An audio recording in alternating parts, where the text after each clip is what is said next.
आज मैं आपसे एक बहुत महत्वपूर्ण मुद्दे पे बात करना चाहता हूँ।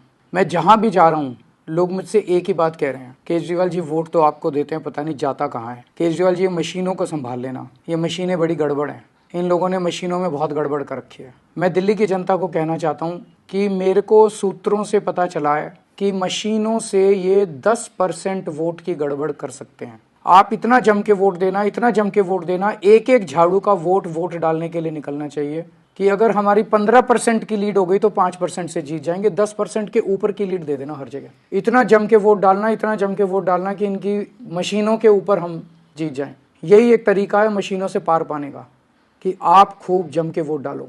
एहतियात के तौर पे हमने एक वेबसाइट बनाई है। महाराष्ट्र और हरियाणा के चुनावों से जो सीख मिली उससे हमने ये तय किया है कि 5 तारीख की रात को इस वेबसाइट के ऊपर हर पोलिंग बूथ की ये 6 जानकारी हम उस वेबसाइट पे डाल देंगे ताकि मशीनों से छेड़छाड़ ना की जा सके।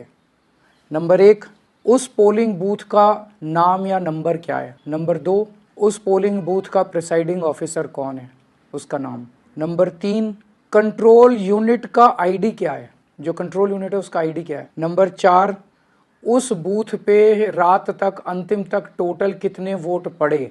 तो इससे ये पता चल जाएगा कि अगर 800 वोट पड़े तो गिनती 800 ही वोट की होगी, क्योंकि हम उसमें मशीन में डाल देंगे कि उस दिन कितने वोट पड़े।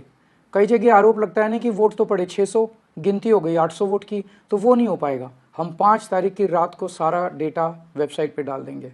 नंबर 5, जो मशीन शाम तक काम कर रही थी लास्ट में उसमें कितनी बैटरी रह गई, बैटरी चार्ज परसेंटेज, कितना बैटरी रह गया, क्योंकि बाद में अगर उसे बदला गया तो पता चल जाएगा कि बैटरी जब लेके गए थे तो इतनी बैटरी थी और बाद में इतनी बैटरी। और नंबर 6, पोलिंग एजेंट का, पार्टी पोलिंग एजेंट का नाम क्या है। ये 6 चीज़ें हम अपनी वेबसाइट पे उस दिन रात को डाल देंगे।